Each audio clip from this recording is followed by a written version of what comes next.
Live from New York City, it's the Gary Null Show.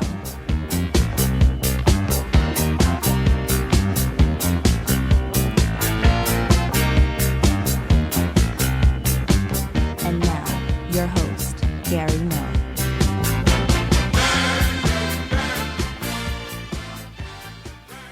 Hi everyone, I'm Gary Null. Today we're going to find out how a vegetable diet with olive oil can help us overcome a lot of health problems. University of Barcelona in Spain talks about that. That's one of many different ways we're going to show you how to live a longer and healthier life. Then we're going to go to commentary from Chris Hedges on a war with Iran, which would really be stupid by any measure. And I'll give you my own particular point of view on that as well. And then I'm going to ask you for your point of view, so you'll have an opportunity to call in and share your insights. Because no one benefits, well, not no one benefits, certainly a lot of people do benefit from war, including all the major munition maker and missile makers, the military-industrial complex. But I want to show you that just attacking Trump for political and ideological reasons is not the answer. Making it a better and safer world is. For example, what has Congress, including the corporate liberal class, the Democrats, what have they done to bring peace and safety and quality of life to the Palestinian people, and also to make sure that the Israelis are protected as well? Nothing. Nothing at all. What have they done to stop our meddling in other countries? Nothing. To exploiting the situation with China? Nothing. What have they done to acknowledge our complicity in regime change in at least 85 countries around the world in military incursions since 1945? Nothing. Have they apologized for the 15 to 20 million people who've died in the world because of us in the last 65 years? No. So we're going to have Noam Chomsky today talk about the crimes of every president, starting with Eisenhower till today. He doesn't have a chance to talk about Barack Obama because this interview that you're going to hear, which is 11 minutes long, preceded Obama. But right up until Obama, yes, every single president was engaged in crimes against humanity, all impeachable offenses. But why no impeachment proceedings against them for those crimes against humanity? So to make it all political all the time, all ideological all the time, all identity politics all the time, is simply to alienate the body politic in its entirety from the concerns of the average American. Because unless you're out of New York City, even if you're in New York City, who are you listening to? The elites or the average person? So we're going to hear from Noam Chomsky today, and we're also going to have a never-before-seen clip from Hillary's America. We're also going to have a report about what really is the issue in the New Jersey Senate and legislature insisting upon mandating the vaccine. Now, for everyone interested in stopping mandatory vaccines, call your friends and ask them to listen to this 5-minute segment, because we're going to show you who's behind it. Name the names. We're going to show you George Norcross, Stephen Sweeney, one you've not heard about. He's the most powerful person in New Jersey, and one you have heard, but you didn't know the connection between the two, and why he should not just recuse himself because of his gross conflict of interest, but why he should be asked to resign from his position in New Jersey. Also, why don't students want free speech on campuses anymore? They don't, in so many of the cases. So you see, we have a lot to cover. I doubt that we'll be able to get to everything, but we'll get to as much as we can. And of course, by the way, I want to thank all the people who attended the webinar this past Saturday. For some of you who couldn't get on, I'm sorry, but it was just packed. But here's who you missed, who contributed to the webinar, who you actually saw and heard. Chris Hedges, Ralph Nader, Dennis Kucinich, Robert Reich, Vandana Shiva, Glenn Ford, David Corton, Gerald Salante, Ellen Brown, Greg Pallas, Michael Hudson, John Perkins, Francis Fox Piven, Jim Garrison, Dennis Halliday, Max Kaiser, Richard Wolf, Ruby Payne, Les Leopold, Gary Leach, Professor Harvey Cox, and others. So it was one very long afternoon, 5 hours. We started at noon, finished at 5, and from the feedback, it was a very positive experience for everyone. My webinars tend to go long, and this one on poverty, what we could do individually and what we could do collectively, were all discussed in depth. Now we go to the latest on health and healing. According to the University of Barcelona, a study published in the peer-reviewed journal Molecules found that vegetables like tomatoes and garlic and onion release bioactive compounds, mainly carotenoids and polyphenols, when cooked in extra virgin olive oil. Now, this is the first time I've heard this. The study said that vegetables were used because they are often used in Mediterranean cuisine and as sautés or sofrito. So one of the key techniques used in cooking Mediterranean dishes is, of course, to use olive oil. Olive oil is the main fat source in the Mediterranean diet and is one of the most frequently used ingredients in cuisine. Cooking with olive oil has garnered plenty of attention because it's an exceptional food, and it's what is called a food excipient, meaning it increases the absorption and release of bioactive compounds. And in this study, researchers from Spain aimed to understand and access the effects of cooking olive oil on the bioactive compounds of what is called a sofrito, S-O-F-R-I-T-O sauce ingredient. And they found 40 different phenolic compounds and high amounts of carotenoids when this sauce was made, jam-packed. And that's why when you're using tomato and garlic and onion and shallot, and I would also suggest a variety of mushrooms with extra virgin olive oil, and you cook this at a very low temperature, low enough you can put your finger in it and it wouldn't burn it, that's when the polyphenols are released, and carotenoids like nariginin, Naringenen, or what is called ferulic acid, or quercetin. For example, when you saute onions till you get them just slightly translucent, that's when the quercetin is released and makes itself more bioavailable to you when you eat it. It's greatly absorbed at that point. So it just means that when we're cooking correctly and we're using a plant-based diet and we're using extra virgin olive oil and we're doing all that together, you're going to get a lot more healing nutrients going into your actual cells. From the Virginia Polytechnic Institute and Ohio State University comes a study published in the peer-reviewed journal Nutrition Research that shows that the flavonols, F-L-A-V-O, nols, N-O-L-S, in grape seeds protect against obesity-related inflammation. Let's go back a moment. Do you remember years ago, I was explaining that being overweight, even slightly, or very overweight, or obese, or morbidly obese, all had something in common. It creates pressure upon the heart.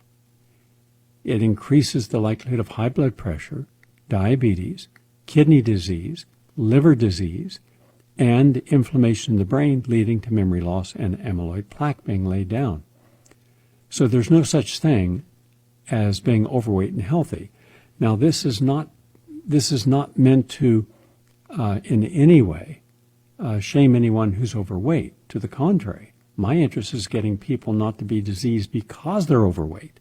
So whatever a person has to do on the behavioral level in order to justify their being disciplined enough to say no to the wrong foods, yes to the right ones, and yes to understanding the role of good nutrition and good liquids and a clean diet and exercise, that's where our emphasis should be. That way, someone who has been overweight chronically with diseases of being overweight, which might take 4, 5, or even 10 years before they manifest, it helps reverse that process and helps undo a lot of the damage done during that. But we've done just the opposite in our society, just the opposite. Instead, a whole industry has arisen saying, I'm okay, I love myself, no matter what my weight is. There's a difference between loving yourself and the soul that you are. Yes, of course. But don't use the idea that because you're overweight and you're not going to lose weight, that everything is going to be okay because you like yourself overweight. And people are going to design clothes for the overweight. And people are going to say, we love you being overweight and just the way you are. You don't have to change. You better change because you're going to die sooner.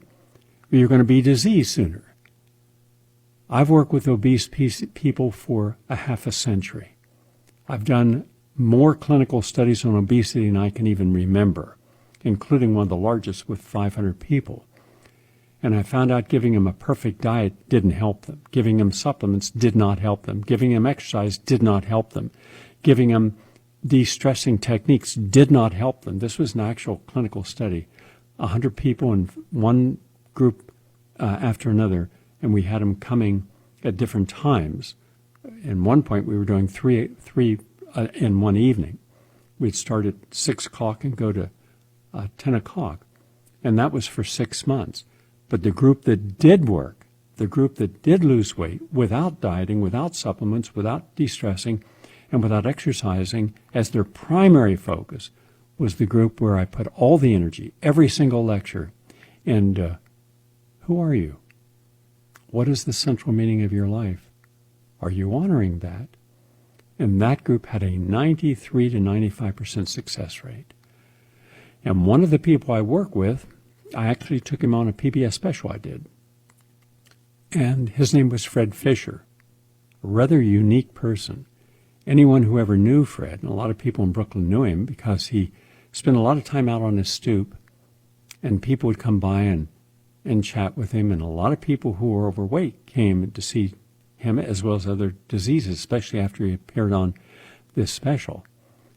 When I met Fred, it was after he was told by his surgeon that at his weight, 700 pounds, 700 plus pounds, I think it was 744 pounds, and his age of over 55, it was almost certain he would die on the operating table. But here's the catch-22. He said, it's almost certain you're going to die if you don't have surgery. He also had congestive heart failure and every condition you could imagine. His cholesterol was off the chart. And so he called and he said, I listened to your show on WBAI, and is there anything I can do before I go in for surgery? Especially since my doctor says there's a big likelihood I'm going to die on the operating table. I said, of course, there's a lot we can do. But listen carefully, Fred. You got to do 100%. I only work with people who can absolutely do 100% because healing starts when the energy of healing, that and all that includes, is greater than or exceeds that of the diseasing. You can't do a little bit or make a partial effort because the process of disease is so far ahead. I'll give you an example. If death is 100 and you're manifesting disease at around 50, by the time you're where you're at, you're already at 90, 95. So if your diet, exercise, and other things are at 10, doing a little more of any of those is not going to make a difference. The outcome will be the same.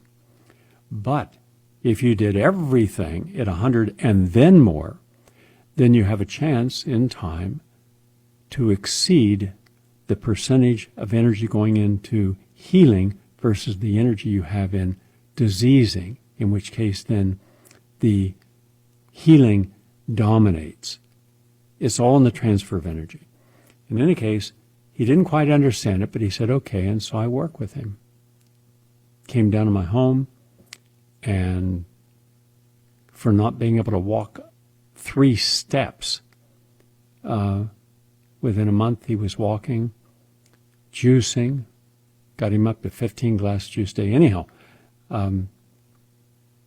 he went back in to see his surgeon, and he had lost 350 pounds. And more importantly, all of his blood chemistry was normal. Congestive heart failure, gone. Problems with arthritis all over his body, gone. Inflammation around the heart and his arteries, gone. High blood pressure was normalized, high blood sugar was normalized, cholesterol was normalized, triglycerides, homocysteine, C-reactive protein, all of his markers were normal. In fact, he held up a belt. Now, I'm almost 6'2", and that belt was taller than me. And we did this on, where was it? I think we were in Detroit. He flew out to Detroit for this PBS special. And it showed how much weight he had lost. Because when he put the belt on, half the belt was hanging down because he had lost that much weight. And I filmed him in his home. And if you want to see that, I had him in 2 documentaries. I think he's in, what was it? Let's see. Power Aging, It's Not Your Fault You're Fat. That documentary. Anyhow, he was to go on to live another 20 years and died 2 years ago, more or less. And he helped thousands of people, very loving human being. You might remember him. He was in the movie Bronx Tale, the big guy playing the cancer, biggest guy in the whole film.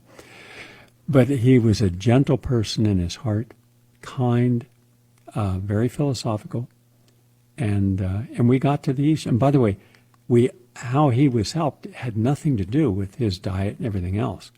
It had to do with surrendering the negative energy he had from what happened in his life growing up as a child. When he let go of that energy, he was able to embrace a more authentic energy. And it's just important because when we look at all these studies that when you're overweight, you're going to die sooner. We shouldn't adapt to the mindset that it's okay to be overweight. We should adapt to the mindset of what do I have to do to get my weight down so I can be healthier and prevent disease and live a longer life. You don't have to feel bad about who you are when you look in a mirror. After all, when you look in a mirror right now, anyone listening all over the world to this program, you're not seeing something that happened yesterday or last week.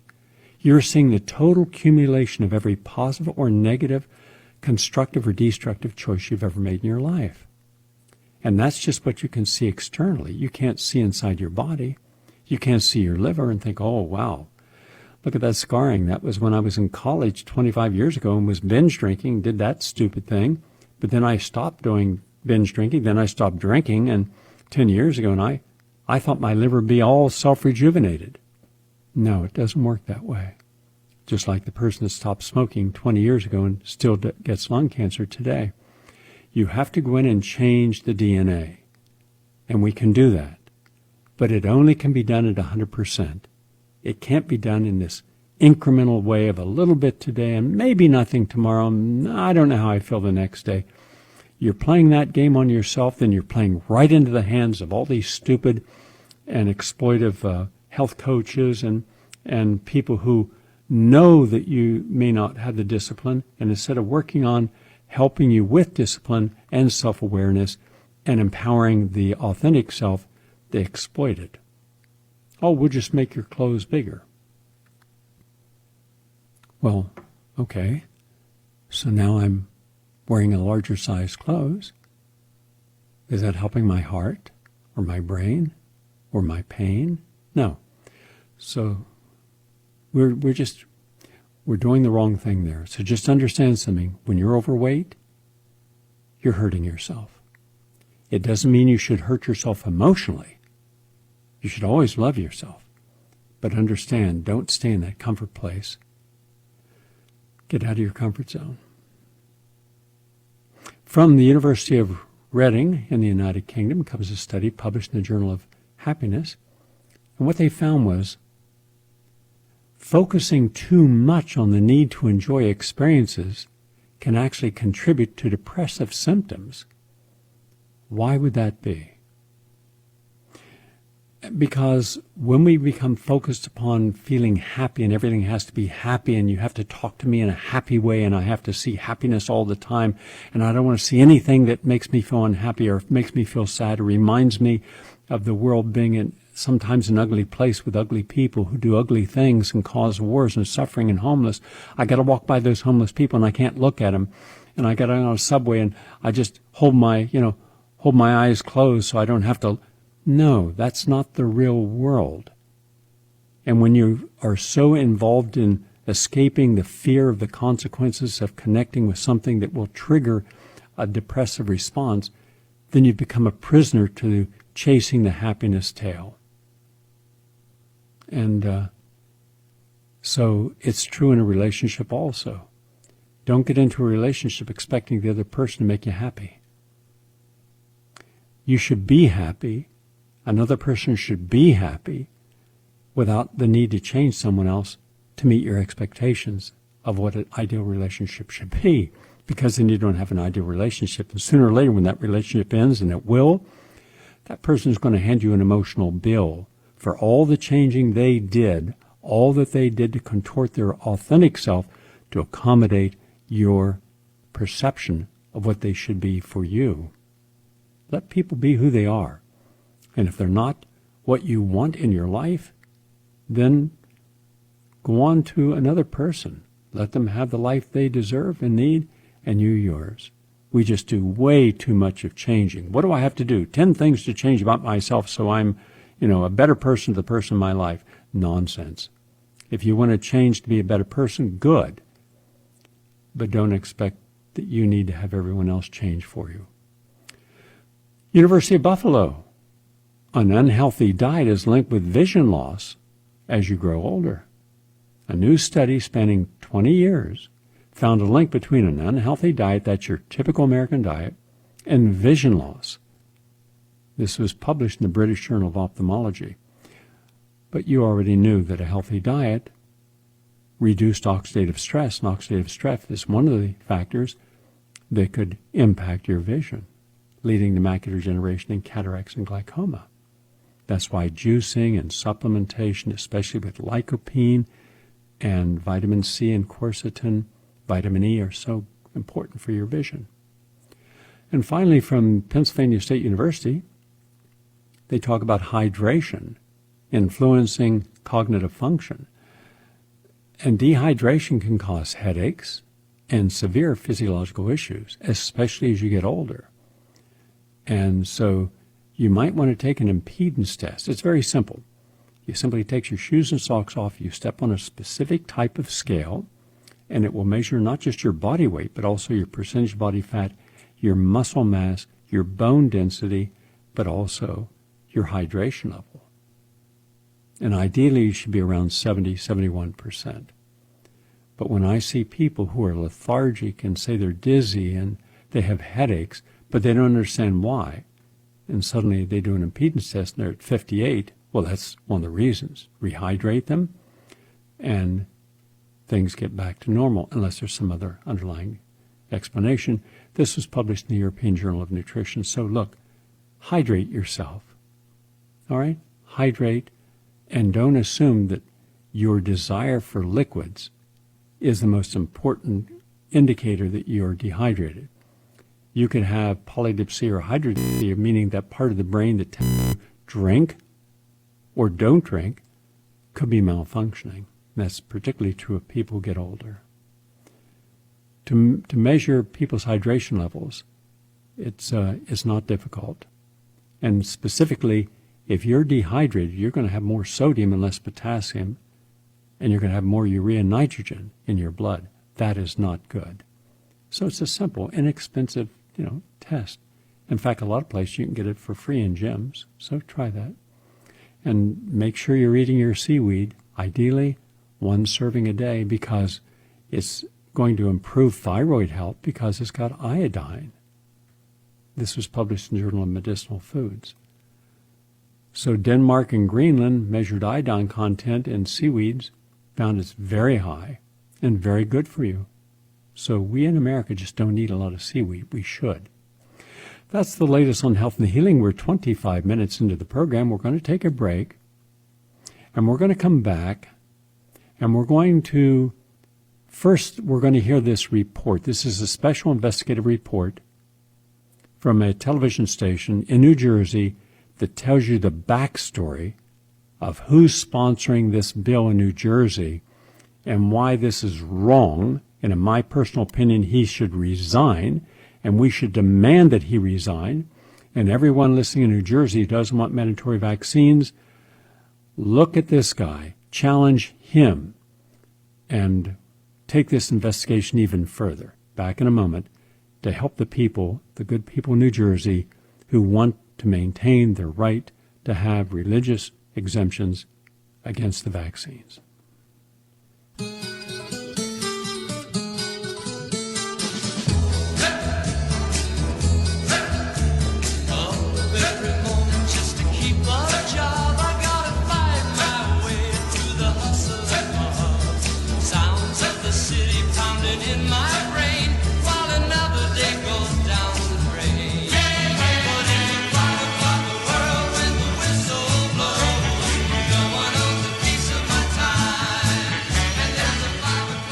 News in New Jersey. Senate President Stephen Sweeney has been pushing to pass Senate Bill S-2173, which was pulled from being voted on because there were not enough votes to support it. Afterwards, he said, "They can cheer all they want. This bill is going to get done. This is good public policy."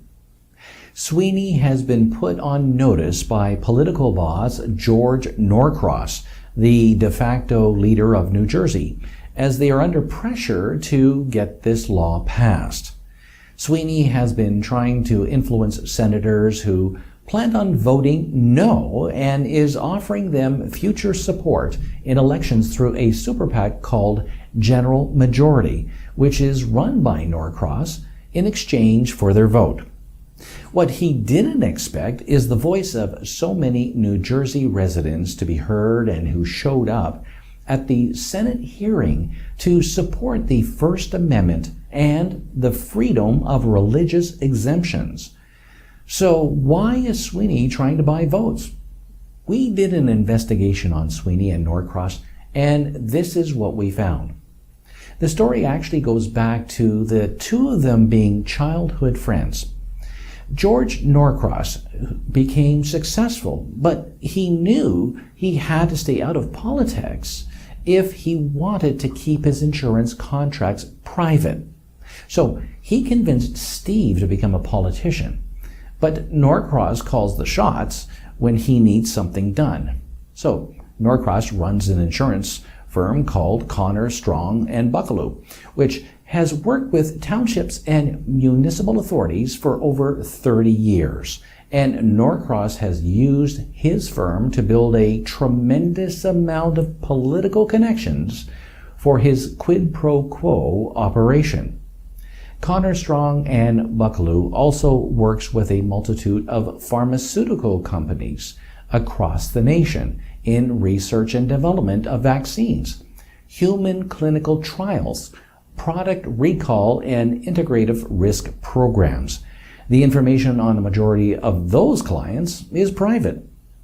Recently, the pressure has been put on Norcross, who is currently under investigation for committing fraud against the New Jersey Economic Development Authority, the NJEDA, where a multitude of companies he is affiliated with, including Connor, Strong and Bucklew, Cooper University, and Holtec, which holds board positions, and then Teva Pharmaceuticals, all had millions in tax incentives frozen due to fraud. Teva Pharmaceuticals just settled a $23 billion case as a main plaintiff in the opioid epidemic, and they were also found guilty of price-fixing prescription drugs. This company also is in the business of vaccines, yet they are receiving tax incentives from our state. Sweeney and former Governor Christie appointed the majority of the board members for the NJEDA, who then helped push Norcross and his affiliates through the process of approval, winning them millions in tax incentives. Governor Phil Murphy recently formed a task force to investigate this corruption, which also involves Philip Norcross, George's brother, whose law firm helped craft the legislation for the tax incentives. The investigation is still in the process, and Murphy just removed the majority of the board members, even though Sweeney was adamant they stay on. Norcross and Sweeney are also connected to Saul Baer, chairman of Teva Pharmaceuticals, which is another company under investigation for the tax incentives fraud. Saul Baer was also appointed by Christie and Sweeney to a special board that attempted a hostile takeover of Rutgers-Camden, which would have given control over to Cooper University. The bill failed due to the protest, but that didn't stop Sweeney from abolishing the board of trustees at Rutgers-Camden as payback. And that's our report for today. Okay, so that's more ammunition and shows you some of the real motivation to have a total wipeout of all your rights in the state of New Jersey.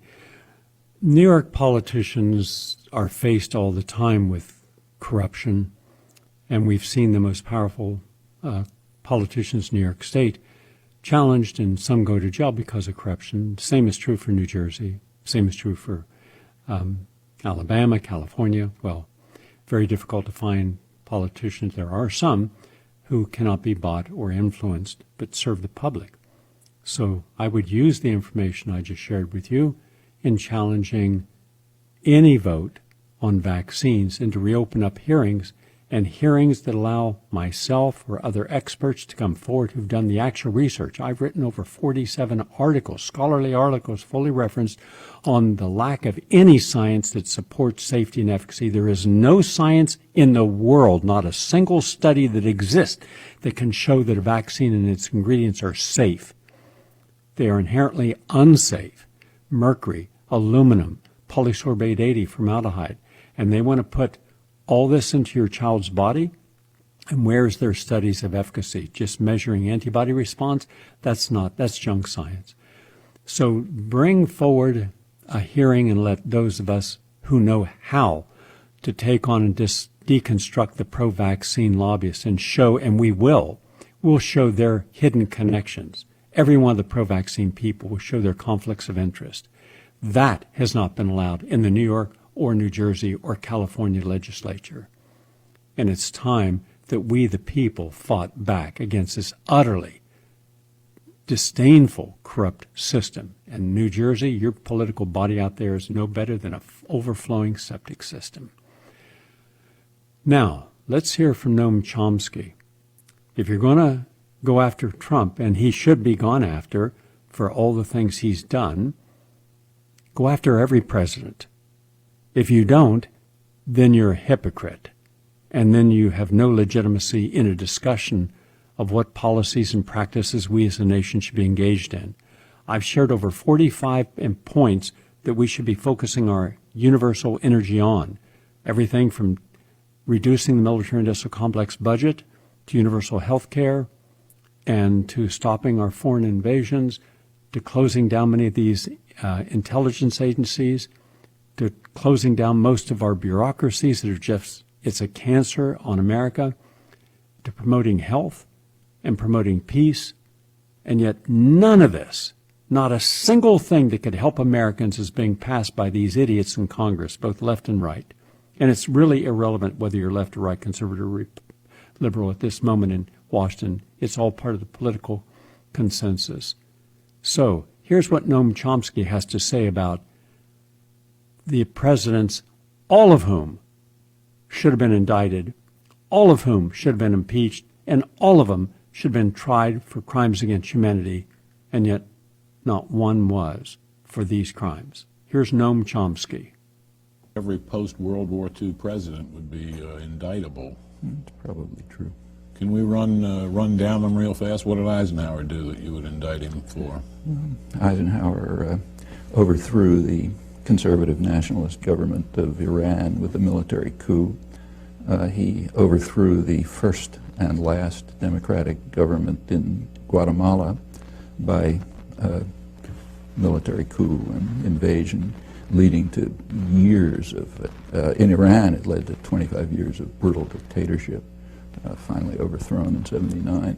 In Guatemala it led to massive atrocities, which are still continuing. That's after almost 50 years. In Indonesia, this wasn't known until recently, but he conducted the major clandestine terror operation of the post-war period up until Cuba and Nicaragua in an effort to break up Indonesia, strip off the outer islands where most of the resources are, and undermine what was then considered as a threat of Indonesian democracy. Indonesia was too free and open. It was allowing a political party of the poor to participate. They were gaining a lot of ground, so that Eisenhower supported and helped instigate a military rebellion in the outer islands. This is just for starters. These are all indictable offenses. What about Kennedy? Kennedy was one of the worst. Kennedy, first of all, invaded South Vietnam. During the Eisenhower administration, they had blocked a political settlement in 1954 and instituted a kind of a Latin American-style terror state, which had killed maybe 60 or 70,000 people by the end of the Eisenhower period, and had instigated a response, a reaction. Kennedy recognized that it couldn't be controlled internally, so he simply invaded. In 1962, about a third of the bombing missions were carried out by the U.S. Air Force in U.S. planes with South Vietnamese insignia, but U.S. pilots. He authorized napalm. He began the use of chemical weapons to destroy food crops. They began programs which drove millions of people into what amounted to concentration camps. Now, that's aggression. In the case of Cuba, it was just a massive campaign of international terrorism, which almost led to the destruction of the world, led to the missile crisis. And we can continue. Again, these are all indictable offenses. About Johnson? Well, Johnson expanded the war in Indochina to the point where ended up probably leaving 3 or 4 million people dead. He invaded the Dominican Republic to block what looked like a potential democratic revolution there, supported the Israeli occupation in its early stages. Again, we can go around the world. Take, say, Carter. You know, I'll get there, but Nixon's next. Nixon, we don't even have to talk about. We can skip that one, okay? But Ford, then Ford. Well, Ford was only there for a short time, but long enough to endorse the Indonesian invasion of East Timor, which became about as close to genocide as anything in the modern period. They pretended to oppose it, but secretly supported, in fact, not so secretly. The U.S., immediately after the invasion, the U.S. did join the rest of the world in formally condemning it at the Security Council. But Ambassador Moynihan was kind enough to explain to us, in his words, that his instructions were to render the United Nations utterly ineffective in any actions it might take to counter the Indonesian invasion. And he says proudly that he did this with considerable success. His next sentence says, in the next few months, it seems that about 60,000 people were killed. And then he goes off to the next topic. That's the first few months, went on to probably hundreds of thousands. Formally, the U.S. announced a boycott of weapons but secretly it increased the supply of weapons, including counterinsurgency equipment, so that the Indonesians could consummate the invasion. That's just a short period in office, but that's indictable. Seriously, in fact, that's a major war crime. Carter? Carter increased, as the Indonesian atrocities were increasing. They peaked in 1978. Carter's flow of weapons to Indonesia increased when Congress imposed human rights restrictions. By then there was a human rights movement in Congress to block the flow of advanced weaponry to Indonesia. Carter arranged through Mondale, vice president, to get Israel to send U.S. Skyhawks to Indonesia to enable Indonesia to complete what turned out to be near genocide, killing maybe a quarter of the population or something. In the Middle East, Carter just won the Nobel Prize. His great achievement was the Camp David agreements. The Camp David agreements are presented as a diplomatic triumph for the United States. In fact, they were a diplomatic catastrophe. At Camp David, the United States and Israel accepted, finally, Egypt's 1971 offer, which they had then, U.S. had rejected at the time, except that now it was worse from the U.S.-Israeli point of view because it included the Palestinians. In order to get Israel to accept Egypt's 1971 offer, after a major war and atrocities and so on, Carter raised military and other aid to Israel to more than 50% of total aid worldwide. Israel used it at once in exactly the way they said they were going to do, as every sane person knew, as an opportunity to attack their northern neighbor, first in 1978, then in 1982, and to increase integration of the occupied territories. And that's for starters. We can continue. Reagan? I don't think we have to talk about that one either. I mean, Reagan is the first president to have been condemned by the International Court of Justice for what they called the unlawful use of force, meaning international terrorism in the war against Nicaragua. Again, that's just for starters. They also, the Security Council endorsed it in 2 resolutions, both of which were vetoed by the United States. Bush won. Well, we can begin with the invasion of Panama. The invasion of Panama, which, according to the Panamanians, killed about 3,000 people, since it's never investigated. We don't know if that's true or not. This was done in order to kidnap a disobedient thug who had been supported by the United States right through his worst atrocities. Noriega. He was brought to Florida and tried for crimes that he committed mostly on the CIA payroll. Okay, that's aggression. We could go into the details of the war in Iraq, but there were plainly opportunities for, they might not have worked, we don't know, but there were opportunities for diplomatic settlement, which the Bush administration refused to consider, and incidentally the press would not report, with a single exception, and Long Island Newsday, which did report the whole story throughout accurately, and is the only newspaper in the country to have done so. The Bush administration then did attack, and the attack was carried out in a manner which is criminal under the laws of war.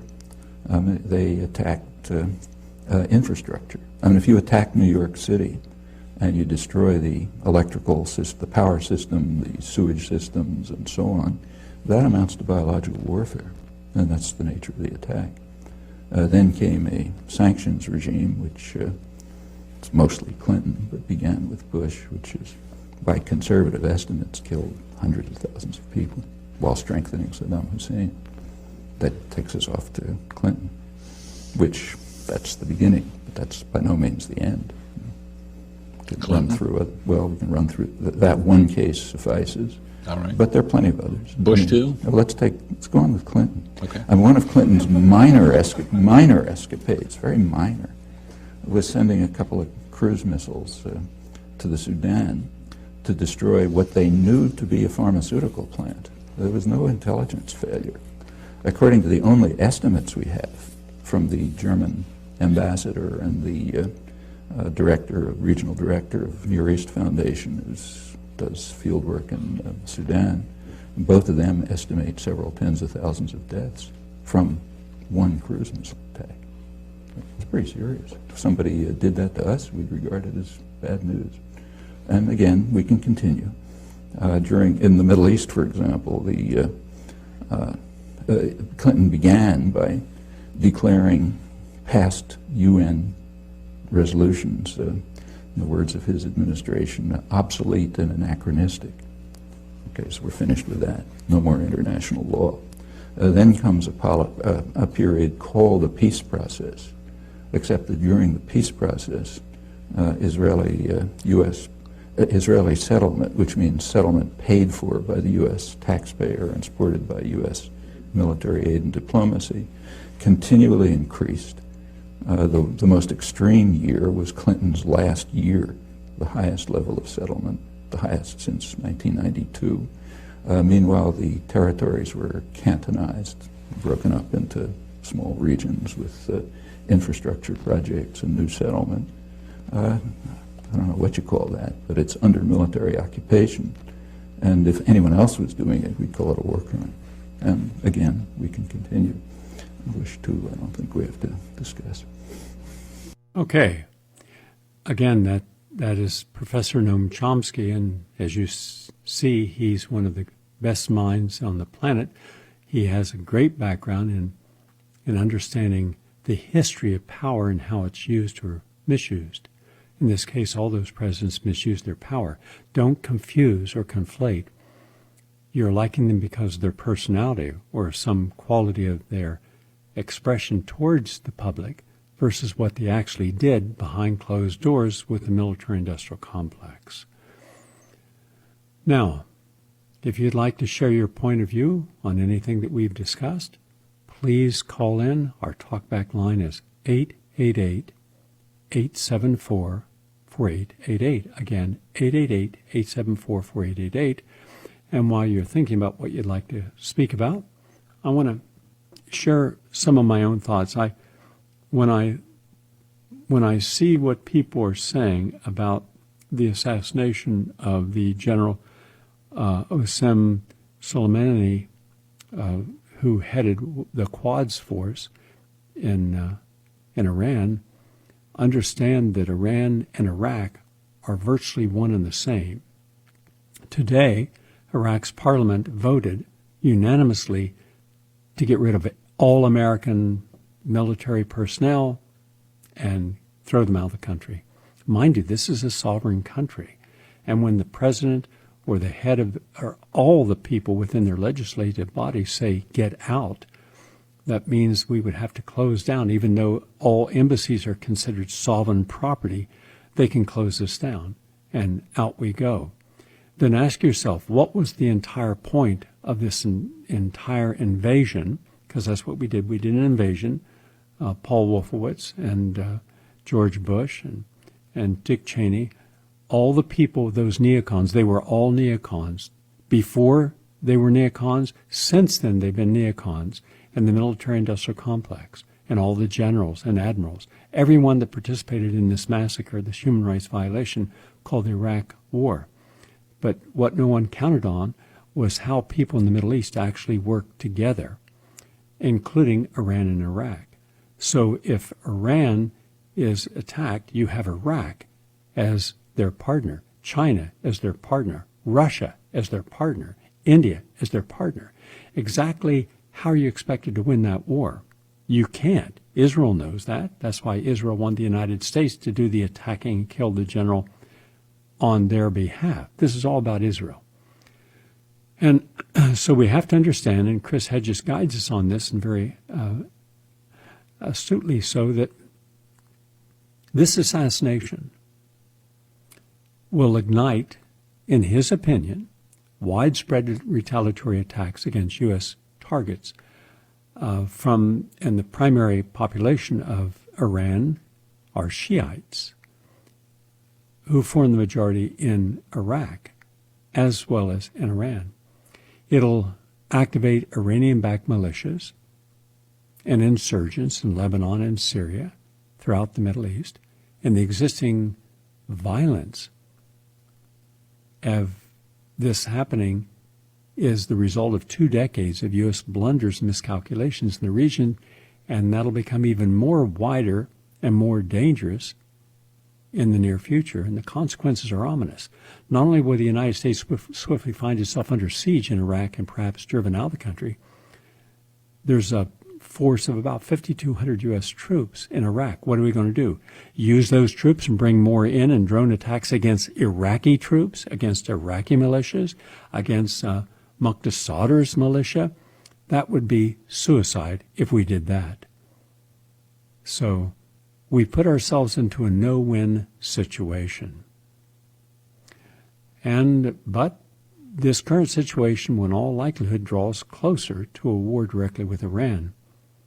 And the targeting of Soleimani, who was killed by a MQ-9 Reaper drone that fired missiles into his convoy as he was leaving the Baghdad airport, also took the life of several others, including the deputy commander of Iran-backed militias. And there'll be those, and there are those, saying, great, we got rid of Osama bin Laden and others. So this terrorist, who has been responsible for, they estimate, at least 500 American dead over there, he was the architect of so much of what has been going on in the way of terrorist attacks in the Middle East. That's a good thing. Well, before you say that's a good thing, understand that no one person is indispensable, especially in any conflict. You kill one person, there's always a group waiting to take that person's place. They may not have the experience or the power, but that's easy to replace someone. It's like killing one gang member and suddenly 40 more show up, killing one drug lord and 100 show up. You don't just kill someone or lock them up and suddenly it ends all drugs, ends all narco-terrorism. It's not how the world works, as we've seen. So it was a bad move. And understand also, we don't have a president, and I think most people are aware of this, who thinks things through, who is measured, who seeks truth outside of the manipulation of his immediate circle, all of whom come from the military-industrial complex or the deep state. He's getting advice from the CIA, deep state, Homeland Security, deep state, National Security Agency, deep state. All of his commanders, the Joint Chiefs of Staff, there's your deep state influence. So, and he has no experience, no scholarship. There's nothing in his life that shows that he has ever spent more than 15 seconds studying. In effect, if you put any of these military commanders and all these analysts in a room, it'd be like taking a 14-year-old boy who has not matured on any level, who's a trust baby, and trying to convince them that what you believe is what they should act upon. And that's who he is. So a war with Iran would see its use of Chinese-supplied anti-ship missiles, mines, coastal artillery to shut down the Straits of Hormuz, which is the corridor, by the way, and I've mentioned this many times in this program, where 20% of the world's oil supply is trafficked. That means then that you're going to see probably a tripling of the value of oil, and think of how that's going to affect you when you go on a trip, where you fly on a plane, go on a train or boat, drive a car.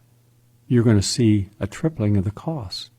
That's going to staggeringly hurt the world's economy. Oil prices are going to go through the roof.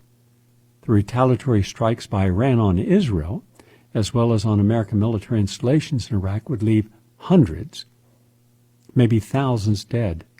The Shiites in the region, from Saudi Arabia and to Pakistan, and by the way, just in Saudi Arabia alone, you have about 2 million Shiites concentrated in the oil-rich eastern province, and the Shiite majority in Iraq and the Shiite communities in Bahrain, Pakistan, and Turkey would turn in fury on us and on dwindling allies.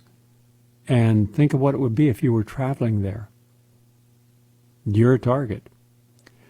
So think well before you support going forward with this kind of bravado alpha male mindset that it's cool to do anything as long as you can stop Iran. Remember, we're the ones, as Noam Chomsky said, who caused a moderate, not an anti-American or anti-European President Mossadegh to be installed. We interfered. We took him out of office. We caused a coup. We installed a brutal dictator, no different than Papa Doc de Valle and his feared secret police.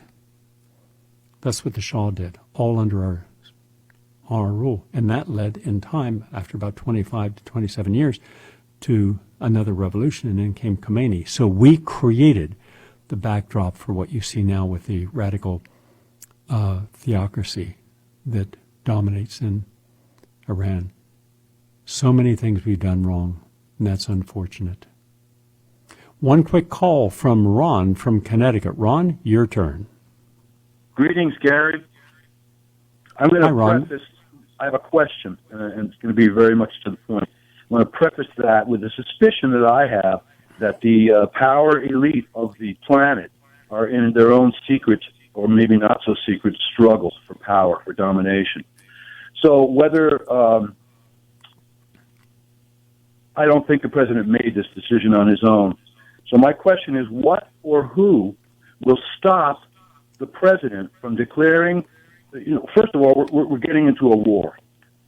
So what's going to stop him from declaring martial law and canceling the 2020 elections? He wouldn't, that would be his end if he tried that. He's not a very bright person, but he's not that boneheaded stupid. And the only people at this moment who could convince him would be those that he has trusted as his friends, and he certainly doesn't trust anyone from the political establishment. You have to have someone close to Trump to tell him the truth. It will not be Sean Hannity, because Sean Hannity is pro-war. He is a super supporter of the military-industrial complex and the police state. It would have to be someone else that he respects and listens to their opinion, who says, don't listen to your generals. This is a bad move.